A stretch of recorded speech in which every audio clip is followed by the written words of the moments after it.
Welcome to it, sports fans. It is the MKT Show. It is the last day of November in pandemic year 2020. I am MKT, Gareth Cliff, Cliff Central Sport. The MKT Show. Let's go. We're starting on what was an epic weekend. That was a great weekend if you're a Premier League fan. Right, good rugby weekend as well. The All Blacks kind of established themselves to say no mas, no mas, as they, or I guess they made Los Pumas say no mas. What a weekend! Great weekend, by the way. Hey, people saying, hey, why don't you watch Formula One? One of the most incredible. I'll tell you what, a lot of people saying a miracle. I don't believe in miracles, so definitely I would say, thumbs up science.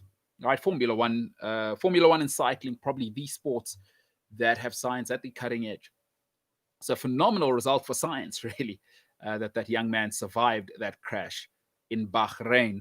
So incredible. Just, yeah, sport, all right? Delivers, over delivers every weekend. What we're going to talk about, I'll give you two topics today. I think the two obvious ones, Southampton United, what a game. Game of the weekend, no doubt. El Matador doing his thing there. And what does that say? What does that leave? I think there's two players where it was clearly highlighted that the clock is ticking, and it happens to all of us in life. So we'll talk about that. And then the Arsenal. Deary, deary me. Deary, deary me. All right, sport at cliffcentral.com. All right, that's the email. Otherwise, Cliff Central Sport on all platforms, Cliff C Sport on the Tweet Monster. Otherwise, I am MKT Inspires on all social media platforms. Hit me up. Let's get into it. Premier League on tonight, of course. Fulham taking on Leicester. I've got Jamie Vardy as my captain. I'm going to need a hat trick tonight. I've had a shocker. I've had an absolute shocker this week. All right, let's get into it. United Southampton. So I think we're all clear on something. Once you become an adult, something becomes very clear to all of us. Is your absence in life, whether personal or at work, your absence in life will always do one of two things, right?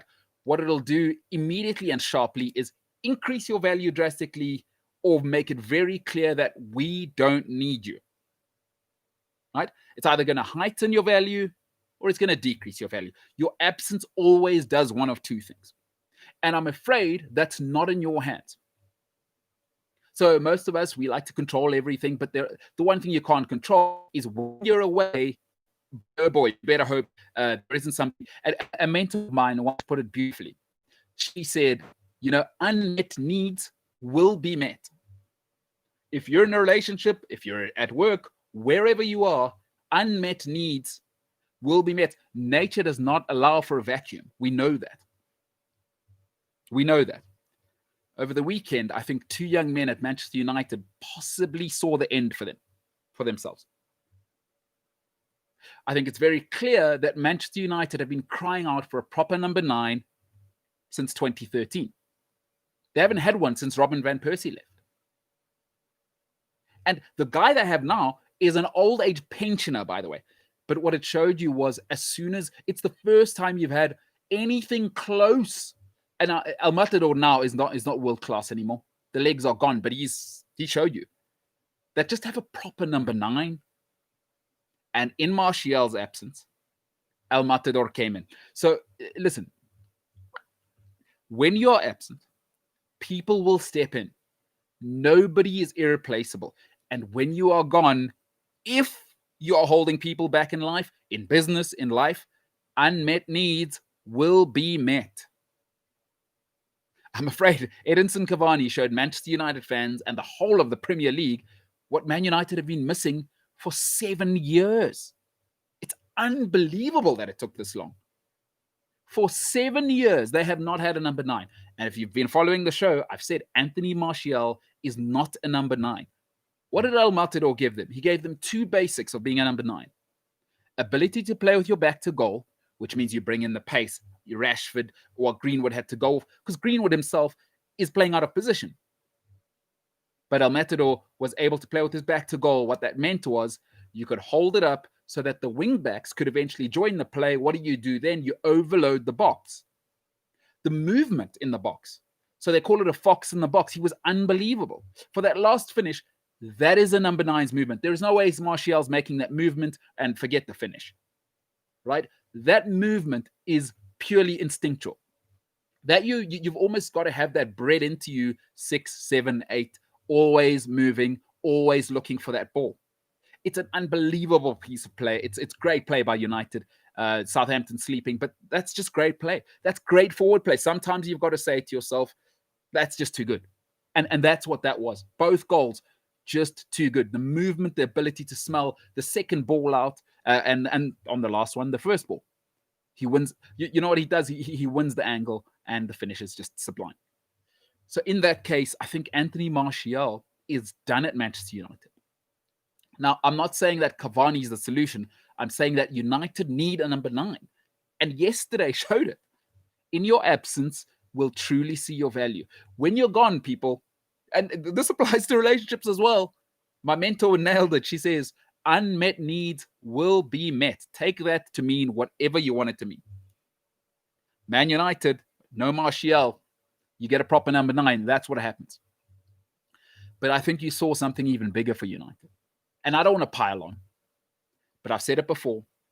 Man United's best season in the last 7 seasons was under Jose Mourinho. They came second, and Paul Pogba was gone. By the way, that was the season he played the least. And yesterday, what did United show? Van der Beek, Matic, Fred, grit, and you don't lose any ability. What you got is the discipline. And really, Van der Beek's got as much technical ability as Paul Pogba. Doesn't lose the ball. And if anything, he's a little bit naughty because he doesn't track back. But in the final third, I think you saw the Dutch player in it. Right? He doesn't lose the ball, but my God, the passing and the ability to retain the ball. Right? He reminds you, it's really the poor man's David Silva. Van der Beek, you've got to say, technically sublime. And unlike Pogba, doesn't take it. He doesn't need the 5 touches. Give me 2 touches. I protect the ball. I shield the ball. And if you're in space, Bruno, I thought the link between him and Bruno was just unplayable in the second half. So what do you get? None of Paul Pogba's attitude, none of the off the field stuff, and you don't lose playing ability. So you really have the same player because Van der Beek, I don't think he's ever seen his own side of the halfway line.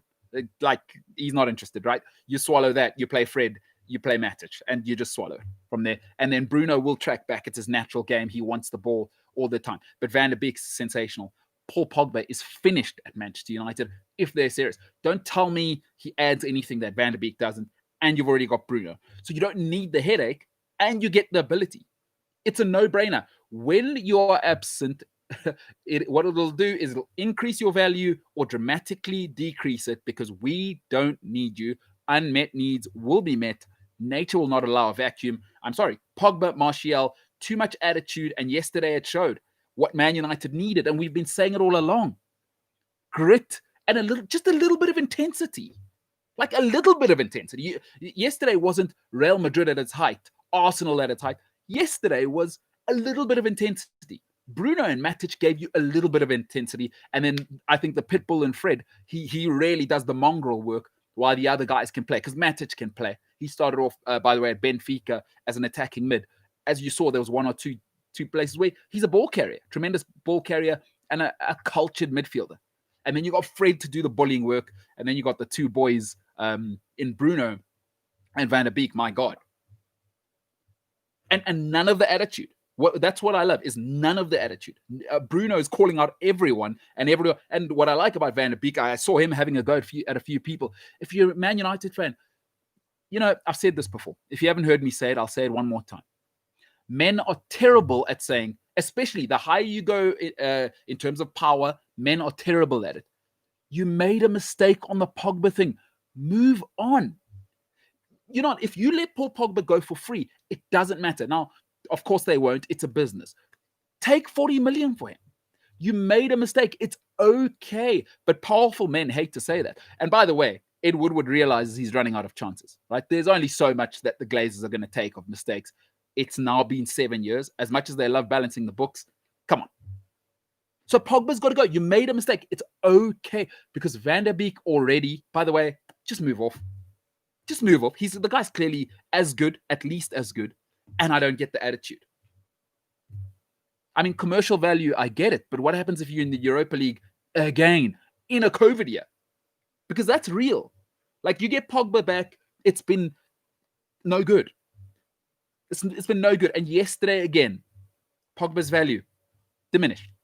For me, if I'm Man United, Pogba's dead to me. He's Europa League, or listen to me, he'll be Champions League once you've qualified. He'll be Carabao Cup, and he'll be FA Cup rotation, and we'll bring you on when we 2-3-1 up, if that is the way we go. Anthony Martial's in big trouble, because now where do you play Martial? Because Rashford now is clearly shown the left is mine. Greenwood's probably where Martial is ability-wise now. So do you cash in? I think I'd cash in if I'm Man United. Right? You cash in on Martial, you cash in on Pogba, and you look to replace. Who do you listen? We can talk about transfer targets all we want. My only point is yesterday, all it showed, when you're not there, your value will either heighten or it'll decrease. So that's it. Martial, Pogba, yesterday hurt their value, their stocks within Ollie's books. And now Ollie can say, this is why I don't play Paul Pogba. Yesterday worked. The winner really yesterday, Man United won. The winner's Ollie yesterday. It's okay. I don't need to play these attitude guys. Let me buy my own guys. The Glazers see that. Maybe one or two more results like that without Pogba, without Martial. Listen, there may be problems on the way for Cavani, but that's a whole different story. Man United, just get a proper number 9. Martial, it is now clear, is not a number 9. Accept that. I don't care if you like players. You see what you see. Sometimes just do the eye test. You don't have to understand the tactics. You don't have to understand anything. Just do the eye test. You saw Man United actually had some structure when you have a number 9 that holds it up, especially with the wingbacks. Teles, it allowed AWB to catch up on the right as well. And then it allows Rashford to come into the game. And that's what happened, right? Ultimately, that's what happened. And when you've got movement, right, and you've got that quality of Teles, the quality of Martial, Rashford, the quality of AWB, and, ultimately Bruno's quality, what does that do? When you've got the movement of the number 9, is those dangerous balls really become dangerous now, because Martial wants the ball to feet and I'll do it myself. That's not a number 9. That's a number 10 or a winger. Congratulations to Man United. That was the most Man United performance they've had since Sir Alex Ferguson left. That was unbelievable, because Southampton are not a pushover. Yesterday, not just ability, but you got the steal with Bruno and Van der Beek and Fred. I think those were my 3 players that looked like United players yesterday. Paul Pogba's not a Man United player. All right? He is not. Martial is not a Man United player, because it's about heart first. When I say to you Man United, think of all the greats. Heart first. Rooney, Tevez, Ronaldo. Just let's use those 3. Right? Keane, when I say these names, Vidic, the true greats is put the ability second, heart first. Man United's had superstars before. Nobody will ever be bigger than the brand. Cantona, forgotten about already. Beckham, forgotten about already. They've forgotten about him. Cristiano Ronaldo is fading now. Wayne Rooney, it's like, oh, who's that? Man United is such a juggernaut. Nobody, no individual, right? For what Fergie has built, nobody in our time will ever be bigger than that empire. Even if United go into the 2nd division, right, into the championship, it will not matter. Nobody is bigger than United. I believe they are the only club in England, right, where no player, even I don't care who you are, Sergio Ramos, they could have Maradona come back, and it won't be bigger than Manchester United. Now they need to start acting that way. I don't believe they have been, and I think that's cost them. Know who you are, and listen, I said it to somebody in the office the other day. Self-awareness does something. If you're self-aware, I always say to people, because I'm getting older, I think I'm trying to get to know myself better. So I know 2 things about myself. I'm a very aggressive person, right? And I'm a loud person. And I like to express that to people early, because self-awareness sucks all of the anxiety out the room. If you're self-aware, there's no anxiety to be had. If you know what you are, then you can control those parts of yourselves, right? So Man United are not self-aware. They shouldn't be bullied. Paul Pogba has really bullied them. Mino Raiola has bullied Manchester United into the Paul Pogba situation. Should have been gone 2 years ago. Should have been gone under Mourinho. But they cowered. All right, well, we saw on the weekend. You're better without Pogba. You're better without Martial. Now, are you brave enough in January to go, we'll make the deals then? Make the deals, move on. Otherwise, because the Pogba situation is you got a year left on his deal. That's a problem. Even with the extension, you don't want to get into the last 2 years of a contract that size. Ask Arsenal. They've had 3 nightmare situations in a row, right? And if you go back, the Nasri, Fabregas, and ultimately Van Persie contracts were a nightmare for them. That's 4 because you count Ozil as well.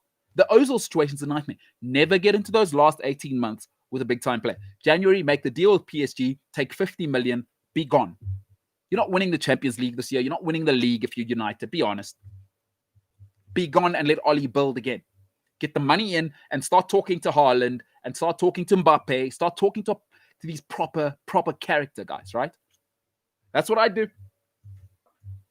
I'm done with Pogba. Anyone who knows me, I've been done with Pogba for 3 seasons. He's not the guy. And Martial, I've been done with. Well, I got done with him at the Spurs thing, but I've been done with Martial for a long, long time. Those are my thoughts. But for Paul Pogba, it's over. For Martial, I'm done, but like that. Because Greenwood's a bit of a problem child himself. That might save Martial. That's it. I'd love to know what United fans think, but I'm sorry. Unmet needs will be met. And we saw that Pogba not needed. Martial not needed. Speaking of a situation, right? The Gunners, my God. My, oh my. By the way, 3 losses in a row at home. So we're going to move over to the Gunners now. If you got any comments, remember, just drop them in the comment section and I'll address those. The Gunners were a situation on the weekend. Right. So my old man used to say this to me, and I'm sure lots of us have had this said, and we know this great saying, is affiliation becomes association, or association becomes affiliation, right? You hang around naughty kids enough, that's what you become, right? Young kids, you come from certain situations. If you're born, you got gangsters in your family, which I've had, by the way. Right? My uncle he was a bad boy, right? You hang around with gangsters. Children hang around with gangsters. What do they become? Gangsters. There's a saying in English, success breeds success. There's a saying. It's even, So association becomes affiliation. And so I know one thing to be absolutely true.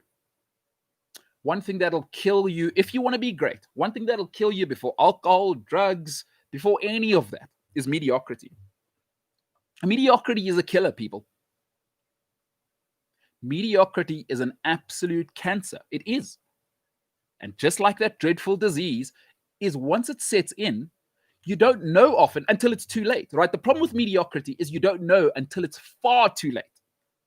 Most people, and it's horrible, I've lost aunts and uncles to cancer. And I think mediocrity, I truly believe that. People say I'm being dramatic. I think mediocrity is a cancer. And the problem is with cancer and mediocrity, you don't realize you're dying until it's too late. You can't see it. You can't see it. Right? You can't see it like a cut on the skin.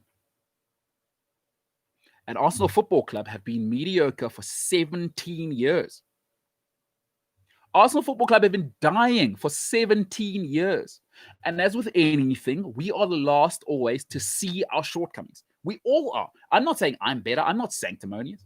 I know I'm huge blind spots in my personal life, in my own life. And I'm only 34 and I'm starting to see you are not a patient person. I'm not patient. I'll be honest. I'm not like my sister. I was with my sister this weekend. She's a very patient. My mother, very patient, very kind. I'm not a kind, patient person. I'm short with people. That's a huge blind spot for me, right? We're always the last to see it. I'm trying to calm down. I'm trying to, as I get older, I'm trying to soften. I don't know if it's happening, but mediocrity is the killer. Arsenal have been mediocre for 17 years. And eventually, the Grim Reaper will always collect. It's sad, but it's true. And the Grim Reaper has come. It's been 17 years of Arsenal deluding themselves and thinking they're invincible and thinking they still got Vieira and still seeing themselves as George Graham's Arsenal, as early Wenger Arsenal. It's not. Listen, Nokia, this is what killed them, right? Kodak, this is what killed them. I've said it before. Here's what Arsenal fell into a trap, right? Is being the biggest. Stop thinking being the biggest. And Man United are currently in this trap and have been for 7 years. Being the biggest doesn't mean and it doesn't equate to being the best. Now, being the best means you will become the biggest, right? And if you continue to seek being the best, not the biggest, if you continue to seek to be the best, You will always be in contention to be the biggest. Being the biggest doesn't mean you're the best. Being the best will guarantee you'll be in the big boy pool, though. Arsenal forgot that 17 years ago. Arsene Wenger got the godlike mentality. He has to swallow the bitter pill. He had all the control. And what happens? We know what happens with any empire. And Man United are feeling the pinch of having one man in control. And it's all about him, me, me, me. He leaves. Uh-oh. Arsenal have been dying for 17 years, and they're the last to see it. Listen, Mikel Arteta had no shot taking this job. He had no shot. Be honest. It's mediocrity for 17 years. He's a young, inexperienced manager. It's a very different thing to have Pep Guardiola with you and you seem like a genius. Now you got to set all the training schedules. You got to manage the egos yourself. Every decision you make, by the way, now matters. By the way, in business, remember, we all work. In business, you're managing the more your responsibility, right? Let's say you're the CEO, because that's what the manager is you got to manage up because you manage shareholders. You got to manage the board. That's your contemporaries. But then you got to manage your management. So now instead of, an assistant manager really is just managing the manager. That's one person. Now Arteta is having to manage up, sideways, and down. It's a different beast. But he had no shot because it's hard enough managing the Premier League. But to come and rebuild a culture, as well as he's a young manager, there's no way he can say no to this job. Because these types, Arsenal Football Club may never come around again. It may never come around again. He had to say yes, but he had no shot. Can they be patient enough? I've said it to you before. 3 to 5 years. That's, I'd say, 6 to 10 transfer windows to turn this ship around. You cannot solve 17 years problems in 6 months. You just cannot. Just as in your own life. Like, bad habits I still have bad habits now that I had when because I didn't take care of them when I was 8. And I see the bad habits. I've got I'm a bit short with people. That's a bad habit from young. Spoiled brat. I'm not good with that, right? I'm a little bit selfish. Spoiled brat. I'm a selfish person. I know myself. Spoiled brat. And that was 8. I'm 34 now. I'm still selfish. I'm still a spoiled brat. Arsenal have had 17 years of problems. You think a business can turn around its culture? Come on. Come on, guys. And problem is, the leader at Arsenal is a decent guy. But Aubameyang's a front runner. He's not a captain. He's not Roy Keane. He's not Vincent Kompany. He's not one of these natural leaders. And by the way, Arsenal, don't they feel like a high school team? When you were younger, is the captain was always the best player, right? Or the person who owns the ball. And ultimately, everyone had to be nice to the person that owns the ball, because otherwise, if he didn't feel it, he picks up the ball and goes home. That's what Arsenal feel like. They're trapped again because they made the mistake of paying Ozil, who Real Madrid wouldn't have let him go, right? If he had some character and he was the guy. Real Madrid don't let top guys go. But Aubameyang left Dortmund too easily. That should have been a red flag. I know it's easy for us to say now. That should be a red flag for anybody recruiting Aubameyang. Why are Dortmund willing to let him go so easily? I tell you why. They've seen what we're seeing now. They're going, when the pressure's on, it's always nice for Aubameyang when things are on the front foot. Dortmund saw this. They thought, 70 million? Are you kidding me? Get him out of here. A year and a half left on his Dortmund deal. Get him out of here. Aubameyang's not the guy to lead Arsenal. How have Arsenal fallen into this trap again? I'm sorry. I'm going to make one last example to close the show. Right? As I've always said, because Arsenal have made 3 captaincy mistakes in a row now. First divorce, I'll always forgive you. She could have been crazy. You were too young. Okay. First divorce, I forgive. Second divorce, listen, when you get your second marriage, right? She has stepkids. You got your own kids. It doesn't work. You're rigid, blah, blah, blah. I'll forgive you. The third divorce, that's a you problem. Because on the third divorce, Arsenal have got Xhaka. They had the Ozil problem, and now they've appointed Aubameyang. That's a problem. That's an institutional problem that says to you, you don't know how to look for character. And I'm afraid if you can't look for character, you can't win. So Arsenal are really paying, and they've been dying for 17 years. The Grim Reaper folks will always collect. He has come around for his body now. And Arsenal are dead. Arsenal are finished. There is no coming back from this. The only thing I would suggest, and this is what I do if I'm Stan Kroenke. Stop firing people. Because I tell you what, you're eroding as well. If I'm Massimo Allegri, if I'm Pochettino, why would I come and risk coming to rebuild a culture knowing you'll fire me a year and a half into it? Right? Because you fired Arsene Wenger unceremoniously. You fired Unai Emery. Now, if you go and fire Mikel Arteta, this is no longer, okay, we got problems. This is a habit now. This is a merry-go-round job. No top manager. There is no top manager, right, who will take a job where he gets a year and a half. No way. So what you got to do now is change is painful, people. Ask anybody who's ever tried to lose weight in their life. It doesn't take 6 months, 18, 24 months, because all those bad habits, you eating bacon for breakfast every day, right, having sour worms for lunch, having takeaways, disgusting burgers for lunch, right? You do that for 3 years and you think you're going to turn that around in 6 months. You're kidding me. You're kidding me. Arsenal, they've gotten largesse. Listen, it's tough. Losing weight's tough. Losing bad habits is tough. Arsenal, do not fire the manager because you become that club. And I tell you what, Allegri's not taking the job. Pochettino's not taking the job. Why would I take the Arsenal job right now? I don't get money. Plus, I could get fired a year and a half into my project. Change is painful for everybody. Swallow the bitter pill. Relax, right? It's going to be a bumpy ride. But ultimately, you've got to give this manager 4 to 6 windows, right, to get rid of the deadwood, to get rid of the mediocrity. Because he's trying to operate on a cancerous body right now. Mediocrity is cancer, people. Mediocrity will kill you before any drugs and before any alcohol will. If you aim to be mediocre, you're dead man, dead woman walking. I'll tell you now for free. Arsenal have been dying for 17 years. It's a mediocre institution. Nobody was shocked that you lost to Wolves. 3 losses in a row at the Emirates. Boy, oh boy. Boy, oh boy. Listen, one of our faithful, Jesse Randolph, laughed at me when I said it's going to take 3 to 5 years, not for Arsenal to win the league, to be competitive again. I said top 4. I said 3 to 5 years, 6 to 10 windows. I haven't changed my tune on that. It's not in hindsight. I foretold that. Maybe I got the vision. Who knows? Who knows? Maybe my ancestors are calling. But the Arsenal, I'm afraid, it's what happened. 17 years of mediocrity. And now you pay the price. Love to know what Gunners fans think. Love to know what United fans think.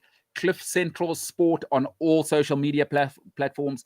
Cliff C Sport on, of course, on the Tweet Monster. Otherwise, I am MKT Inspires on every platform. Yeah, you can find me anywhere. Just hit me up on the DMs, as they say. Slide into my DMs. I think that's what the kids are saying. I'm old. I don't know if they still say that. Things change so quickly now. It changes so quickly. I really am getting old on the Facebook. All right, ladies and gentlemen, for tonight, it is the last day of November, 1st of December tomorrow. This has been a pleasure. I'm MKT. This is the MKT Show, Cliff Central Sport. He's Gareth Cliff. For now, we are the hell out of here.